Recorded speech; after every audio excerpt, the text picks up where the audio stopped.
Bonjour à tous, nouvelle vidéo. Aujourd'hui, on va parler du sentiment de se sentir inutile, triste dans sa vie au quotidien. Et cette pensée m'est parvenue parce que je discutais avec des personnes qui me disaient qu'elles se sentaient inutiles, qu'il y avait une sorte de tristesse, l'opposé du bonheur en réalité.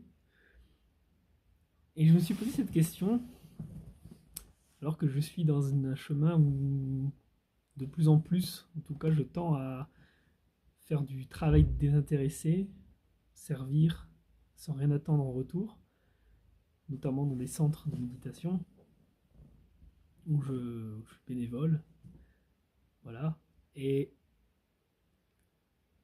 je me suis dit, mais et j'ai traversé ça il y a un moment aussi je sentais que ma vie avait manqué de quelque chose.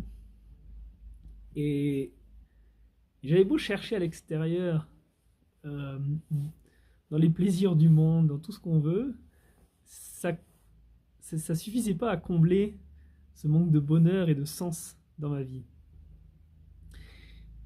Et j'en suis venu à la conclusion que peut-être, c'est une hypothèse, ce manque de bonheur et ce sentiment d'inutilité et euh, parfois de tristesse, de vide intérieur qu'on peut ressentir, peut être lié au fait euh, qu'on n'agisse pas assez euh, pour l'autre et trop dans son intérêt personnel, égocentrique. Euh, je pense que c'est étroitement lié. Au plus on se met au service du monde, d'aider l'autre et d'aider les gens, d'aider des choses qui aident l'autre, ça peut être à petite échelle, pas forcément des choses exceptionnelles, mais au plus on se sent rempli à l'intérieur, on sent qu'on aide le monde et ça apporte véritablement le bonheur.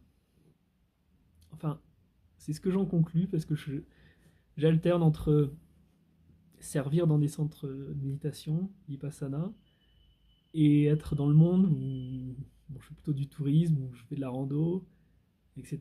Et je sens qu'au bout d'un petit moment, au bout de quelques jours, ce serait mentir de dire que je déprime parce que voyager c'est quand même pas mal. Mais il y a toujours cette même routine de découvrir et à un moment je me dis mais qu'est-ce que, mais c'est quoi le sens? Enfin profond parce que finalement c'est toujours arriver dans un endroit, prendre ses marques, rencontrer un peu les gens, découvrir la nourriture. Bon, ça tourne un peu en boucle, il y a un moment. Il y a une sorte de truc qui est creux à l'intérieur. Alors que quand on aide l'autre, on fait un truc utile. Euh, et ben, je trouve en tout cas que ça remplit. Il y a un truc qui. On se sent, on se sent bien. Et je comprends les gens qui sont dans les métiers euh, qui sont dans l'aide à domicile, les gens qui. Dans les EHPAD, dans les gens qui prennent soin de l'autre. Souvent, c'est des gens qui sont humainement. Qui se sentent bien, qui sont joyeux, sont certes très mal payés, mais ils sont beaucoup dans l'humain et je remarque que c'est des gens qui sont peut-être plus remplis intérieurement, plus joyeux peut-être.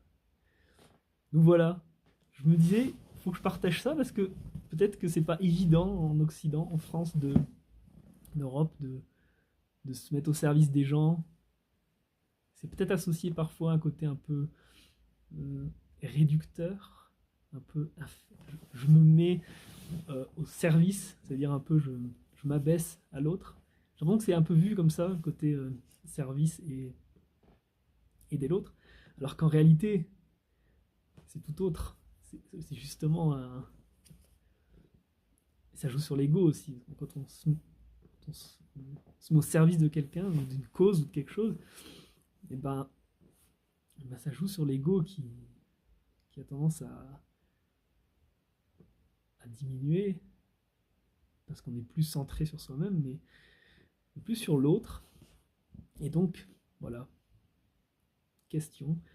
Si vous sentez que votre vie manque de sens, que vous sentez de la tristesse, et vous avez quelque chose de plus croustillant, pas croustillant, mais qui remplisse de joie et de quelque chose qui fasse plus sens, posez-vous cette question.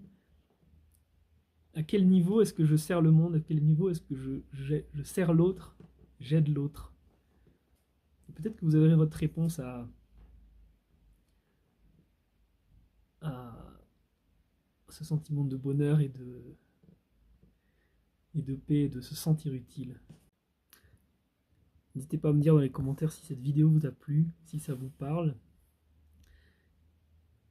Et si vous avez déjà fait l'expérience de faire du service désintéressé, qui s'appelle aussi du SEVA.